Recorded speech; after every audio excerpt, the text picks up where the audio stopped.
Welcome to this Tune-Up Tuesday. My name is Hannah Pausch, and I'm the Program Director here at Ag Forestry.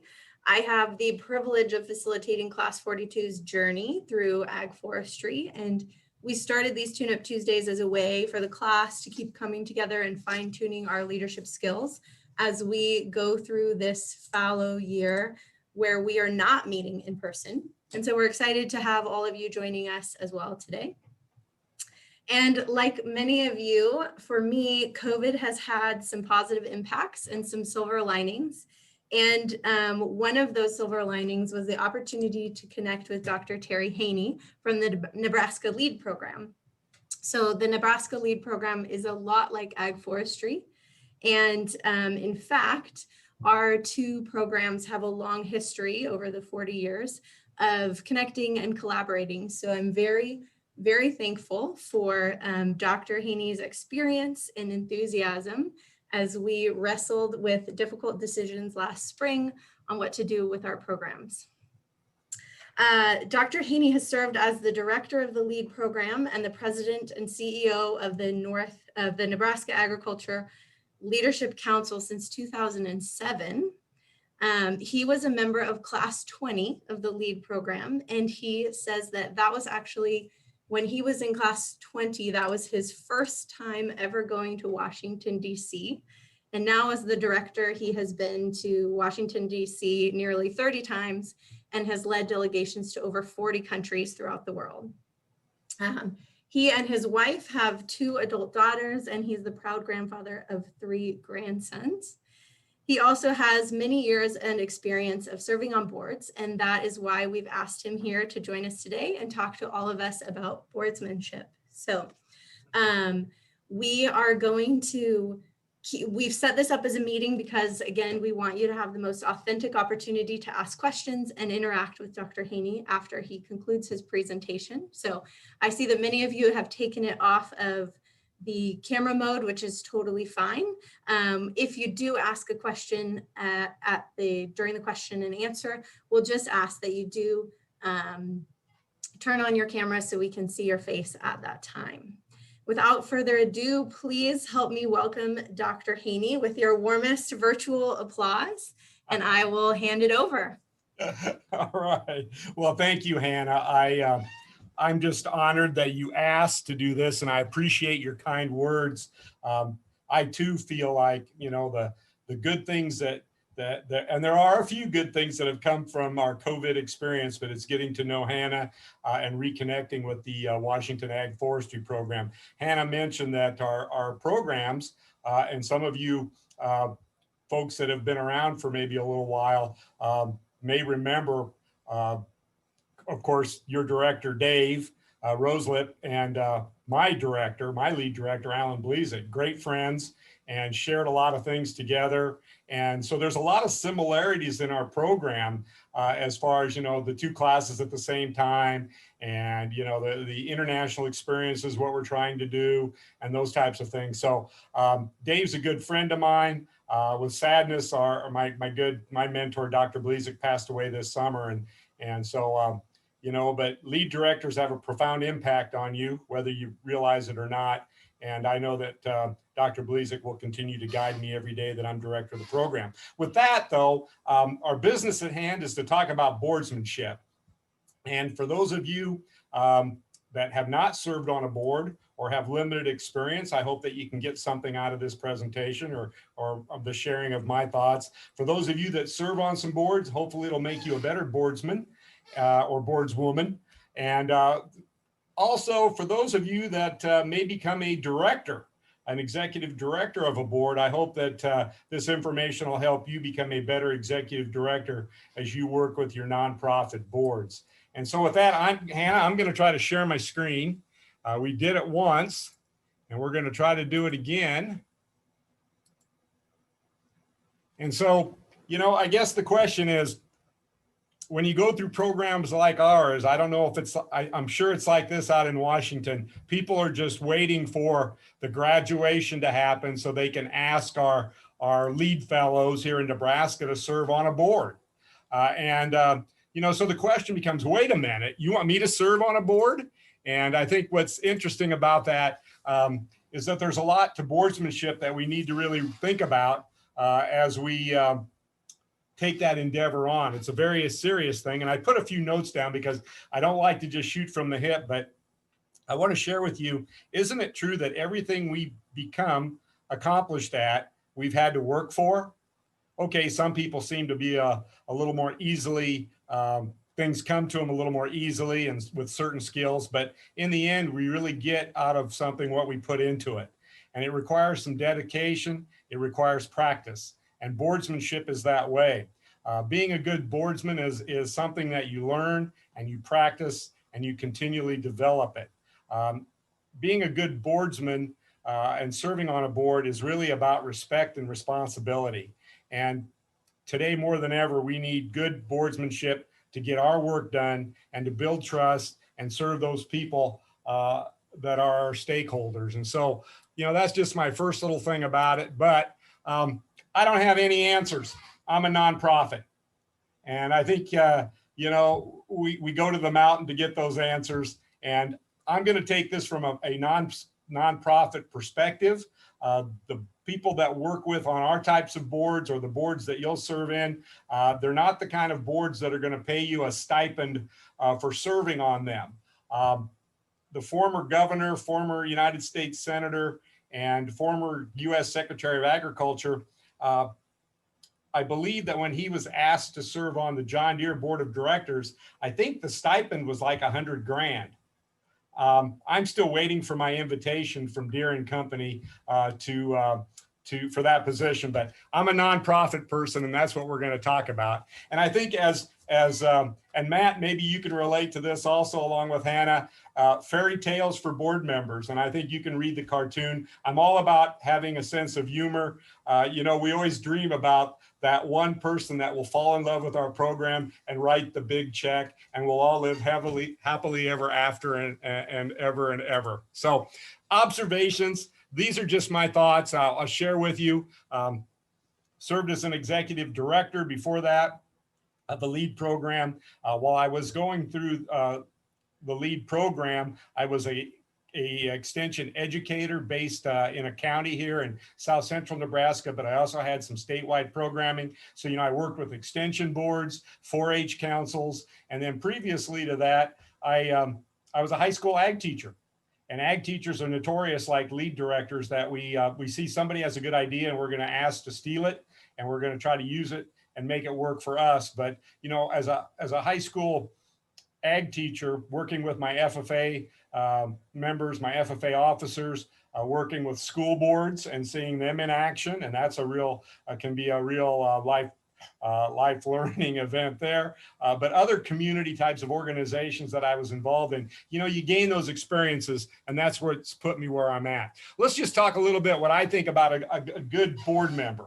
And, those are the folks that have good character. They know what they stand for. They know what they believe in.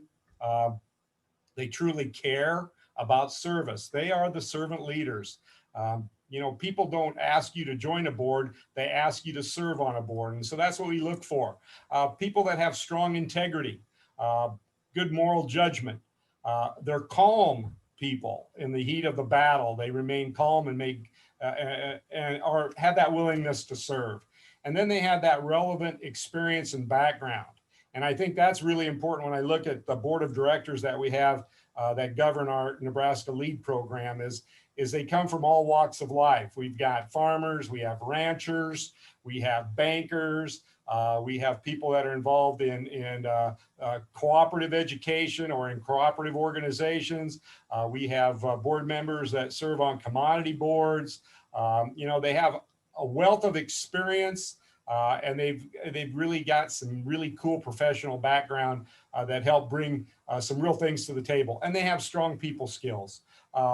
They're really good listeners, and we look for advocates. They really believe in what we're trying to accomplish with our program. And I think that's important as a board member, a future board member, or if you're going to be a future director, is you want those people that really are passionate and that are willing to serve as an advocate for your mission. I don't want someone, and I probably preach this to my LEAD fellows, is you don't have to be on 50 boards. Pick the things that you're passionate about, that you truly care about and do a good job with it. And so, those strong people skills really come into play. They really care about people. Now, when we look at board members that may not be so strong, this is the type of person that's really about, they're not able to put the welfare of the organization first. Sometimes we see this on local school boards where somebody may get on because they don't like this principal or superintendent or this teacher or whatever it may be. But a strong board member is really going to look at the organization first and not the petty personal things. A weak board member is someone that works behind the board to get things done. I sometimes call that it's the before the board meeting or the after the board meeting. And if those types of events are just for social purposes, I think that's great. But if those types of meetings are done to promote work ahead of a board meeting or to promote work after a board meeting, those people are not putting the organization first. A weak board member is someone who's impulsive, who's quick-tempered. I mentioned the hidden or personal agenda. A weak board member is someone that has little or no experience in management or in being on a board or in leadership. And then I think another weak point for a board member is they're really unable to work with others for the common good. As Hannah said, if any of you have questions as we go along, please feel free to ask them as we go. I like to put a cartoon or two in here. As this one says, what if we don't change at all and something magical just happens? The first time I saw this cartoon, I thought of, it's a lot like Who Moved My Cheese? And that's one of our required reading of books. It's only takes about 20 minutes to really read the book, but we do some things with that. There are some boards that say, hey, we'll just wait it out and see what happens and something magical. And I've got to digress a little bit, but I'm going to pick on some of Hannah, on some of our fellow program directors across the country. I think they were just waiting to see if something magical happened this summer. There was a point where it wasn't going to be the magical event, and we needed to make that decision. And the leadership training that many of us have had, we had to put it into action. And so there's a soapbox that I jumped on. But as a board member, you have to have a sense of humor, just as like a program director or an executive director. When you're working with people, have a sense of humor. And I think having that we all speak like Donald Duck, I think that's always funny. And I'm big on cartoons. And so I'll just let you read this one. I'll give you a moment. And I like Dilbert. Dilbert seems to teach us a lot of things about our presentations. And I hope you've seen it. I'm going to move to the next slide. And here's what I suggest a new board members, something that they should do. When they're asked to serve on a board, even before they say yes, I believe that they really need to read and become familiar with that organization's governing documents. And so that means for us here with our program, means our articles of incorporation, our bylaws, and our policy manual. Now, they don't need to read them word for word, but they need to become familiar with them. And what are some of the highlights within those documents? I think the other thing, as a future board member thinking about becoming a board member or being asked, is request the minutes from several of the past year.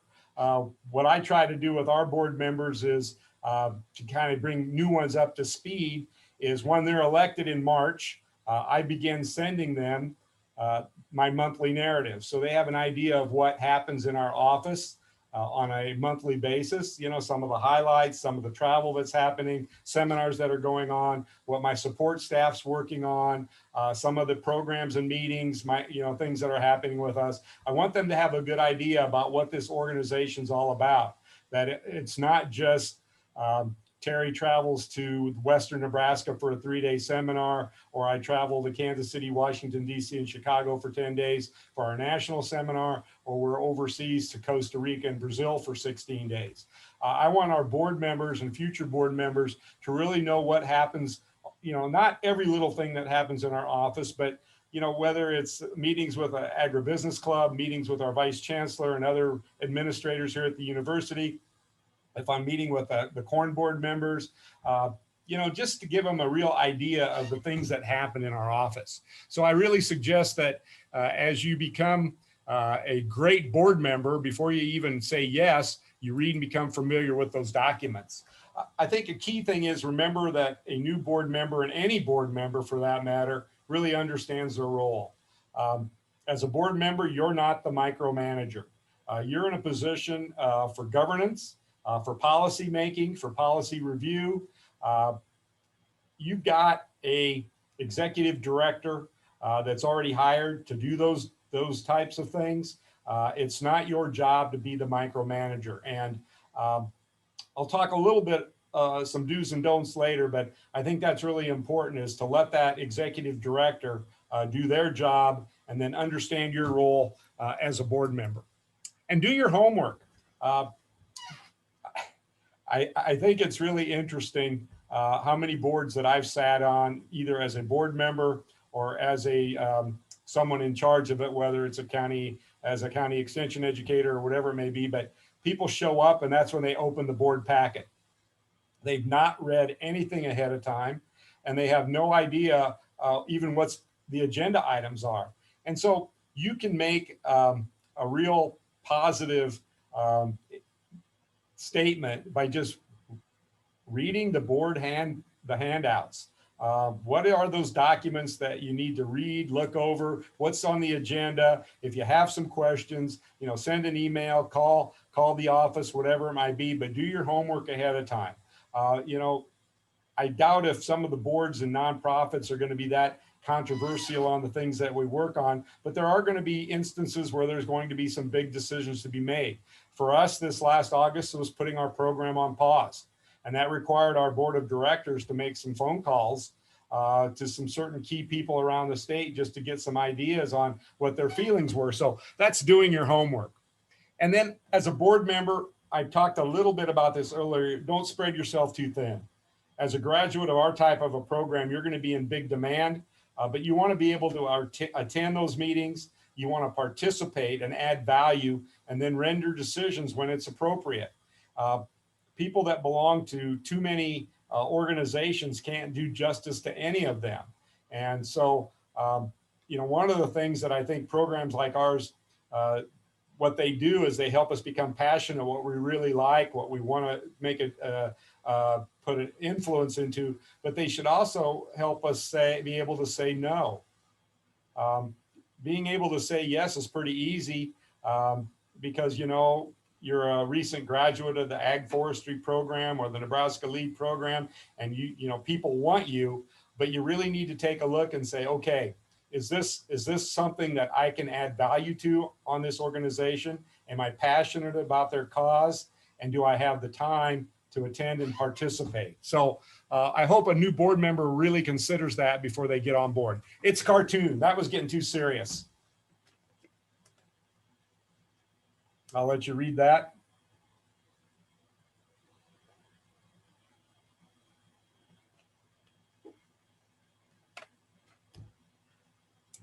Okay.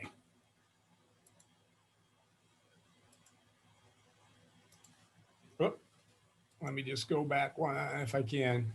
Yeah. I think it's a new, keeps wanting to do that. Let's go that way. A new board member needs to realize that they have been asked to serve. They're not joining a board, but they are going to be serving on a board, and serving the public interest is the top priority. And so no matter what level, whether it's the church council, it's the FFA advisory board, it's the Washington Ag Forestry Board, it's the Chamber of Commerce Board, Economic Development Board, Corn Board, Sorghum Board, Wheat Board, Beef Council, serving the public interest is the top priority. And those types of egos are checked in at the door. Also that I think a little bit that a board must always understand is that all transactions and proceedings must be operating in a public open and public manner. I'm sure you have the open meeting laws and so forth in Washington also. Even though my program is a private program that's separate from the university, I'm a employee and a senior administrator here at the University of Nebraska, and we adhere to all the Nebraska open meeting rules. And so if we're going to have any special meetings, we have to make sure that we publicize them so many hours in advance, so many days in advance, in so many different ways of the media. We cannot enlarge our agenda within 24 hours of the meeting. There's just certain rules that we have to go through. And I think that, that's something that you're not, transparency is a key thing. I'm just going to be very honest about what I'm saying today. Being transparent is so important. And remember that the authority that to act is granted to the board as a whole. It's not to individual members. And that's why the meetings before and the meetings after, I'm not keen on those at all.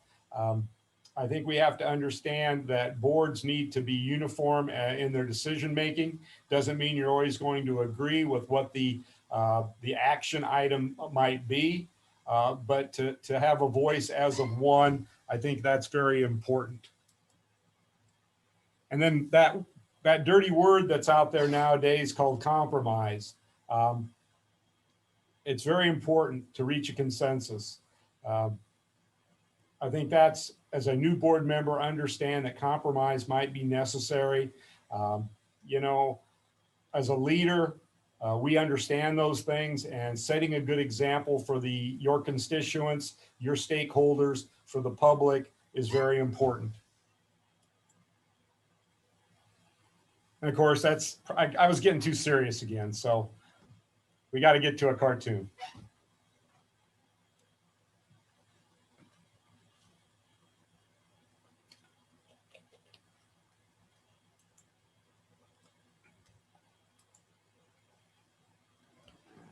Some of this I'll emphasize again. I've said it before, examine all available information before you're rendering and making a decision. I think sometimes boards get into the habit of, just because it's an action item for this meeting, doesn't mean it absolutely has to happen right now. Sometimes more information needs to be found. And I think it's as a new board member, and we're going to get to this point here later on, sometimes you have to take a step back and put together a committee to gather additional information. So not only examining all the available information, but making sure that you have all the available information, I believe, is important. New board members need to communicate well and participate in group discussions. For a new board member, it's probably sitting and listening more. You don't have to make your mark right away in that first board meeting to show the rest of the group that you're going to be a great board member. Being an old football coach many years ago, my freshmen, what we did with them a lot was watch and listen. And that's what new board members, I suggest they tend to do, is learn as much as you can about the organization, but then watch and listen and, communicate when necessary, enter into the group discussions, but don't be entering in discussion just to try to prove your worth. And so I think it's important that new board members, and I have a whole different philosophy about training board members. I think it's a watch and listen and learn type of thing the first year or so that someone's on a board. But communication. And as a board member, share those ideas and solutions. It seems like in our society, it's very easy to come up with the problems, but what are the solutions? And one of the questions that we ask our lead candidates when we're interviewing them is, one of the questions could be, what is the most pressing problem in your community? And so then, they'll tell us what it is. It might be lack of good housing. And so then our next question is, so give us your solution to it. And I think that helps it helps us determine what kind of a person they're going to be. It seems like people are pretty easy coming up with the problems and the challenges, but we need more solution type people. And so that's what, a board member should do. They're going to watch, they're going to learn, they're going to share ideas when appropriate, and they're going to share and help with the solutions. And working with the group on decisions. I think that's probably, I'm not sure how large of a board you have there for your ag forestry program. We're around 20. It's interesting. We get great participation from our board. We meet face to face until now with the COVID thing, but they drive in. We've got board members from the western part of the state, which is about 500 miles away. And, they've got that willingness to serve on our board and work with the people, and they like being with the people that they are serving on the board with. And then this one, I guess my presentation wouldn't be complete if I wouldn't say something about parliamentary procedure. I think this is it's very important that you have a working understanding of Robert's Rules of Order. Now, it doesn't mean that you need to show off about it and showboat about it, but I think you can really help your board as a new board member if you've got some understanding of the basic motions, how to move a motion, second a motion, ask for discussion, refer to a committee, some of the basic parliamentary skills really help those meetings run so much easier. And it keeps, that one item of business at a time, the rights of the minority with rules of the majority, and things just seem to go a lot easier. It's professional, you don't get off track. And so I always suggest for my new board members, some of them have an FFA background, that even with our lead program, we'll do a couple 1-hour sessions on Robert's Rules of Order and Parliamentary Procedure, just how to conduct a meeting. Because how many times are one of our graduates going to have to conduct a meeting? And it may just be a class meeting, but we want some order when we do that. So as a new board member, I really, I stress that. I have a handout that I give to them on some of the basic rules, parliamentary procedure rules, but we try to set a good example in our meetings and use parliamentary procedure. Otherwise, this is what happens. And then wasting time, and time is valuable. And as you serve on a board, or others will serve on a board that you're on, it seems like we have to wear a lot of hats in our communities and so forth, but you don't want to waste time. And then, of course, we hope that it doesn't get to this, but maintaining civility, very important. Civil discourse is something that we really all have to work on. And so as a new board member, or a board member with some experience and some wisdom, or as a director, what are those keys to effectiveness? Information. Understanding those legal documents for your organization. Understanding, knowing what the agenda is going to be. What are the pros? What are the cons? Information is the key to effectiveness for a board. Asking questions. I, as an executive director, can help my board members become better by framing our agenda items so that there are questions. How much is this going to cost? If we add this to the seminar, what are we going to have to take away? Diversity within our as we select the class. I mean, we need to set the stage so that our board members can ask strong questions, and we can have crucial conversations about the direction that our organization is going. And rendering decisions. When it's time to make that decision, having that right information, having the necessary information, that's the key to board effectiveness, is making decisions in an appropriate and timely manner. I think this last August, when we had our board meeting with a major agenda item to pause the program, one of the things that we did to show a united front with the board of directors, so that if the university officials, which were 100% behind us, or any of our alums or stakeholders that wrote checks to us, questioned just how what the numbers were in the board decision. We did a actual hand count. It was not a voice vote. We wanted it to be, it was either going to be an aye or a nay, and it was going to be a verbal voice vote that our secretary recorded, and we have that recorded. And so that way, if anybody came back and said, well, yeah, what was the vote on it? Well, we could say it was 20-0 to pause the program for 1 year. And I think, that was probably the only time we've ever done one where we've done other than when we had to add some things to our bylaws and so forth, where it requires that you have that type of vote.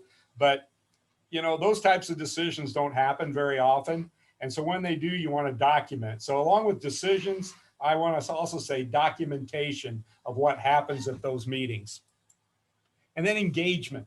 As a board member, help create, as a executive director, help create a culture that promotes an openness for discussion and civility and fun and humor and, collegiality and, networking and create an environment where your board wants to come together, not just to support the organization, but because they like each other and they can learn from each other. And they can learn about what's happening and what the issues are in other parts of the area that they represent, whether it's a county area or whether it's a statewide area. And so information, questions, decisions, and documentation and engagement, I think those are 4 keys to effectiveness as a board member.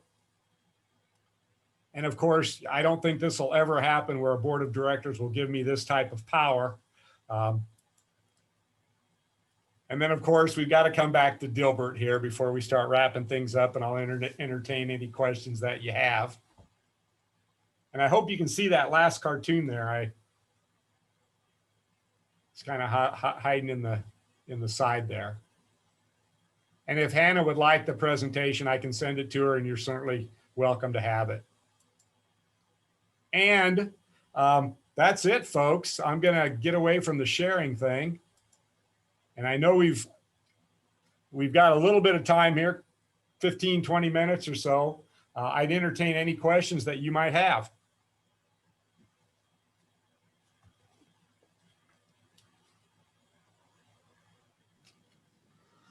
Hi, Dr. Haney. This is Matt Close. First of all, thank you so much for joining us and providing this Tune Up Tuesday opportunity. Well, I hope it was beneficial to you and your group. It's just the thoughts of an old ag teacher turned lead director, and it's been fun to do this. So yes, Matt, any questions for me? Yes, I do actually. As we have progressed through COVID, we have found that it's difficult to create engagement in the online environment. And I wondered if you were seeing the same thing and if you were having any success in overcoming that. Actually, I'm not seeing any success because we're not doing as much as you folks. One of the things that we decided early on, and probably because, I'd been through the program myself. I have 7 board members that had recently been through the program, plus one of them that was in lead class 1. And they said, Terry, we want you to stay connected with the class, but we also realize they've got some big things on their plate right now. And one of the things, and I shared this with Hannah, was my goal in September was to call each one of my current lead fellows, which was 30 of them. And I really thought, this will take me 1 week in September. And as I started making the calls, I'd get about 2 of them done in a morning and talk to them for anywhere from, some of my longest calls were over an hour on the phone. Some of my shortest ones, I think, was 20 minutes. But when I got done, I was emotionally spent. And what I thought was going to take a week to do in September, and then with harvest coming in October, I was finally able to get all my 30 phone calls done in November. Folks, they're busy. And so we didn't do as much as you folks are doing, but we're going to be doing some things this February and March with them in smaller groups, but nothing on a regular basis because the COVID has really put a damper on a lot of things here with their families, their work, and what's happening with school-age children and homeschooling. And for us to try to put something together with many of them homeschooling children, we were probably going to be, I think, in the back seat. So we haven't had much success because we haven't tried a lot of stuff either. One of our things, big things is face-to-face is the best. And that's the route we went, Matt. Well, we agree with you, Terry.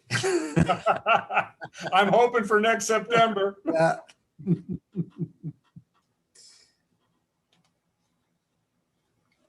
Sarah Higgins has a question.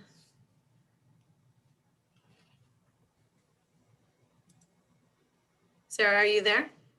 I see a question here for private nonprofits. Transparency is critical, but are we not subject to open meeting requirements? What do you recommend boards consider in light of that? As a private nonprofit, I still suggest that you be as open as possible. I would follow your state's open meeting laws, even though you're a private. There's some things you can do. I think advertising, especially, for your stakeholders, anybody that contributes a dime to your nonprofit needs to be aware of any special meetings that occur, any types of things that are happening. And so that's what I would recommend, that you still try to be as transparent as possible and follow even the public open meeting laws, if at all possible. You don't have anything to hide. For that beginning resources, I think, make a visit to your if you know your local FFA advisor. They're probably going to have a handbook for new student members, and there's going to be a section on parliamentary procedure there. That's probably one of the basic little primers to really get. Or you can go online, and there's all kinds of things on basic parliamentary procedure that really works quite well. It doesn't have to be that all the stuff that you'll see in your state legislature or anything like that. But I think just a visit to your local FFA advisor, he'll be able to put you in the right direction with something. Got to plug my ag teachers.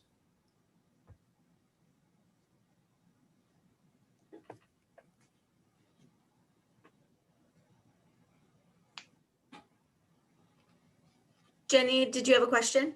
I do. I just didn't want to talk over anybody. Hi, Terry. I'm Jenny Knoth. I'm a forest management and policy advisor for my own company.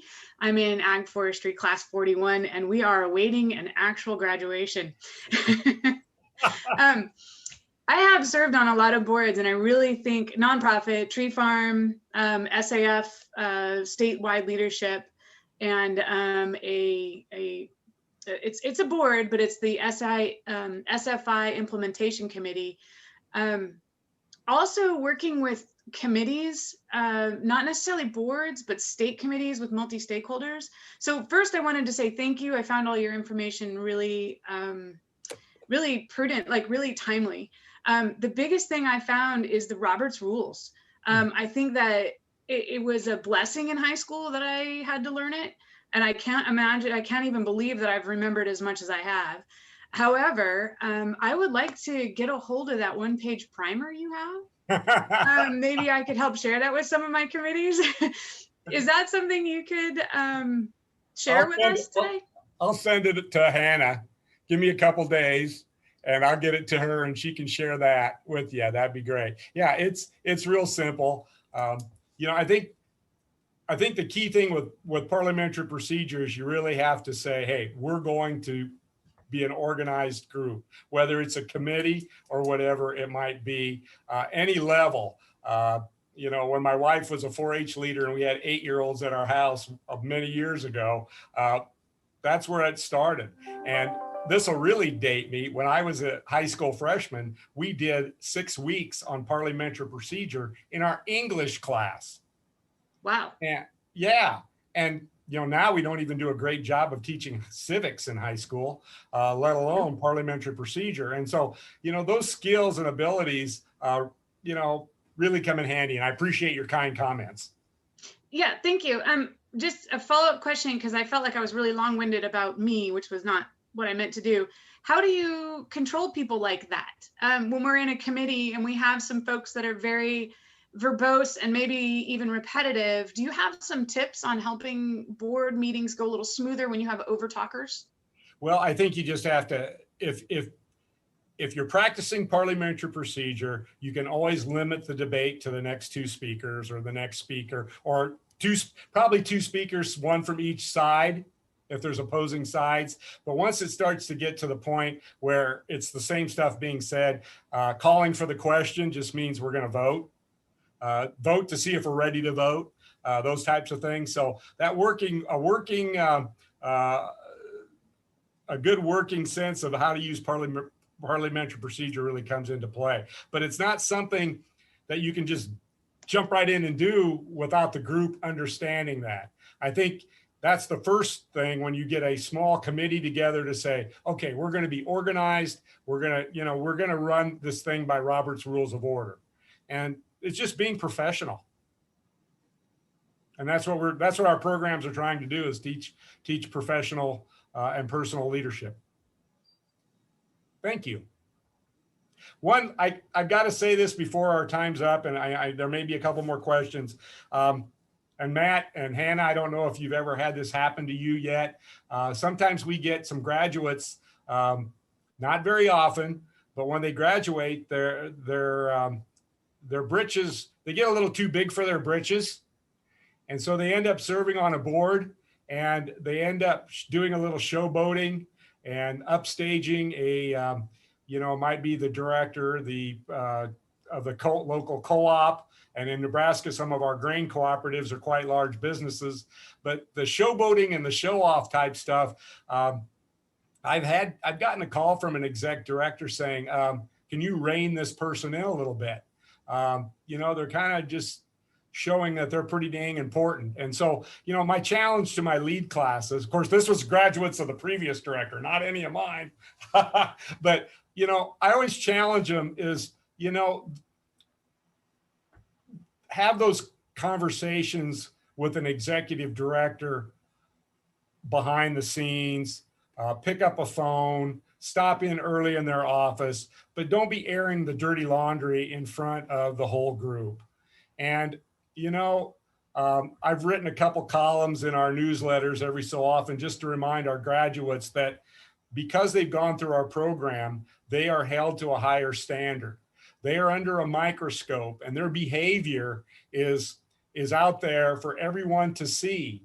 And so if they act like a horse's rear end at a board meeting, it doesn't look good for the program. It doesn't look good for all the graduates, because one bad apple makes people think, well, is that the kind of people they're turning out?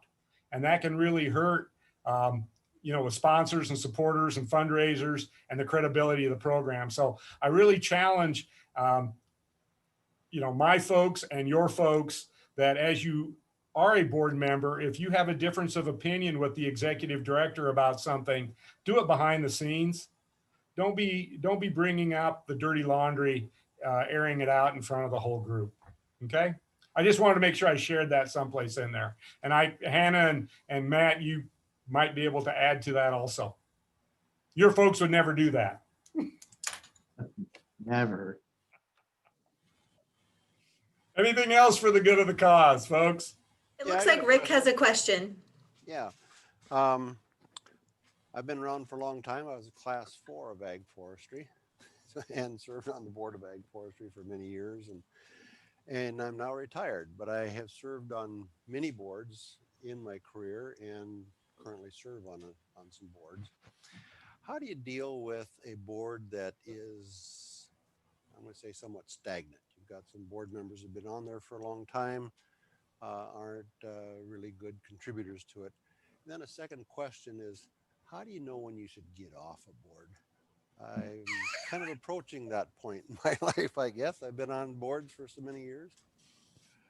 Well, Rick, those are two very different questions. The first one I believe was about a board that becomes stagnant, correct? If you're not able to, well, part of it, from a executive director standpoint, and maybe this is probably what I would do. Maybe it's not the best solution to the problem. I would look at who are the board members that aren't so stagnant and ask them to help me start looking at recruiting new board members so that when an election comes up, we've got some new people to come on. Or if that's not difficult, if that's too difficult to do, you might look at seeing how do we expand a couple or 2 or 3 more board positions so we can get some new people on there.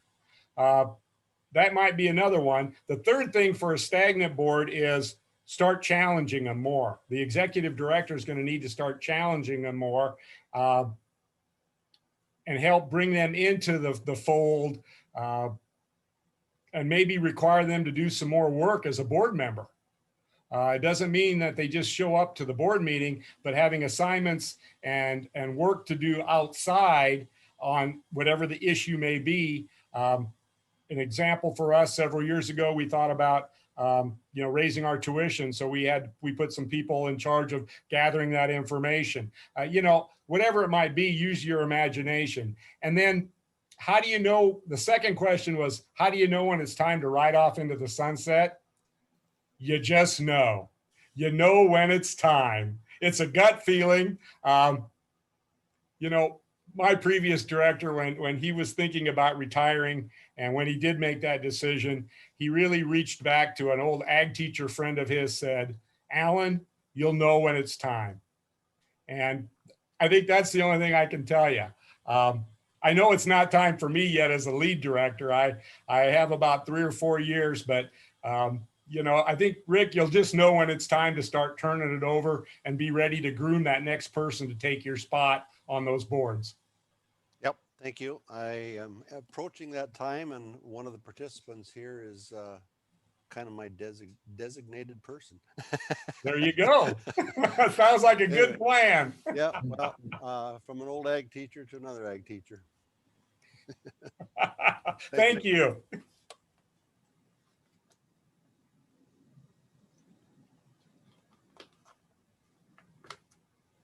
Any other questions? Oh, Brock, it looks like you have a question. I don't necessarily serve on any boards, but committees, and some might say that a board and a committee are the same thing, but it feels like the committee's a little less formal.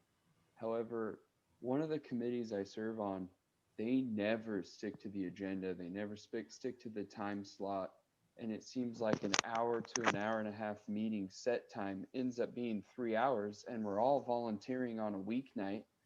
I'm sure we've all gone through this, right? And I'm just a member on this committee that has been asked to advise in my capacity. How do I help impress upon those that are number 1 and number 2 on this committee that while we're all happy to volunteer and help out, our meetings are not efficient whatsoever? And there's no real parliamentary procedure in this committee setting that you need on a board, but I just want to try to help push efficiency within the time that we're there, if that makes sense. It does make sense. And I've been on those, and you've got to work with these people. So I'm not going to give you some advice that will alienate you from the rest of your team. But I think you probably need to visit with those number 1 and number 2 person and say, I'm going to be here for an hour. And when my hour's up, I'm leaving. So I would suggest we get to the business at hand and we try to get things done in an hour. And then the hardest thing for you to do, Brock, you just need to get up and leave when the hour is over. Sending that message, that's important. It sounds like our extension board meetings before I became the extension agent chair, they'd meet for 3 or 4 hours and wouldn't get nothing done. And it just happened that I came in, one of my extension board members was an ag teacher in another community in the county. And we both said, here's the agenda. We got 1 hour to do it. And if you want to stay around and have tea and crumpets afterwards, go ahead. But we're going to get this done in an hour. So good luck with that. But I think you're going to have to hold them and let them know. Let those 1 or 2 that are in charge say, I'm giving 1 hour and then I'm out of here. And you might be able to force their hand. At least you're going to feel better.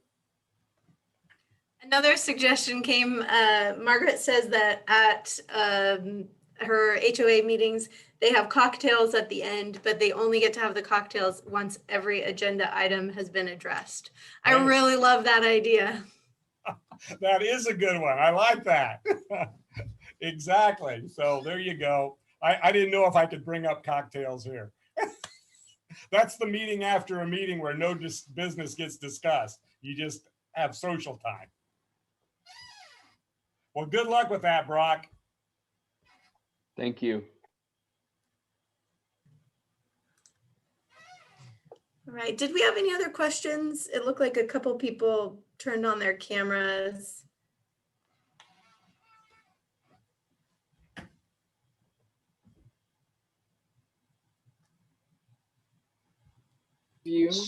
I'll turn on my camera really quick and silence my kiddo here in the back who's doing school. My name's Rosella, and my super quick question here is, I completely value tribal memory like Rick. I really enjoy working with Rick, and I hope he chooses to stick around for a while. Just want to throw that out there. My question is, when you serve on a board that is somewhat sizable and you have some kind of generational divide, and the ones with the tribal memory tend to shut down the younger kind of members of the board trying to generate some new ideas, right? Kind of that thought of, if you always do what you've always done, philosophy. How do you try to initiate some change, respectful change, without offending the people who've been there for a while? Oh, Rosella, if I could answer that question, that would be the $1 million deal. Because I get that a lot from my lead fellows, and it's sometimes framed more of, well, they don't listen to me, that type of thing. They keep wanting to do the same stuff we always do. And, you're not going to like what I'm going to say. First of all, patience is the first key thing. The second thing is it comes down to the communication. Really getting to know them, putting yourself in their shoes, and then help that idea become their idea. See what I'm saying? Is somehow, and it might be the crucial one-on-one with one of those board members someplace or another one someplace, but if you can plant that seed of an idea and help them make it their idea, bringing change might become a little easier for you in your group. And that's with me not knowing all the power makeup of your group, but it's sometimes I think that works when we're looking at generational type things, is being able to help get them and bring them along, and help them get out to the forefront with a little push. Yeah. And It's easier said than we've done. discussed that. We've discussed that kind of importance of I think a key part of leadership is, not claiming the idea, but putting the idea out there and just trying to get momentum. It doesn't matter where it came from. It's just that things are happening. So that creating somebody's idea or making somebody else think it's their idea, I think is a great thing. It's the patience part. I think especially in agriculture, facing what we're facing is kind of somewhat the challenge and the hard part, to be honest. Yeah, absolutely. And Yeah. one of the questions I get a lot is, well, how do I end up getting on the board?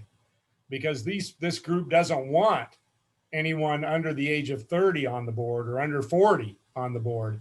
And my suggestion to my lead fellows and lead alums are, go to the meetings. Just show up. 99% of leadership is showing up. And if you show up and you listen to them and you help them out, eventually there's going to be an opening, and then that's the time that somebody new can get on a board and help things along. But great question. Good luck. Yeah, Yes, great questions. And it looks like we have time for one more if there are any more questions.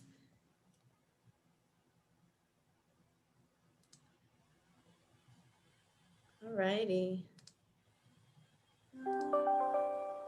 Well, thank you, Dr. Haney, so much for joining us today. And thank you to all of you for joining us. And I'm so excited because you talked so much about parliamentary procedure. And so I'm really excited that that is actually our topic for next month. So great Ben lead-in for Cochran. you. What'd you say? I said that was a great lead-in for you. You teed it up so perfectly.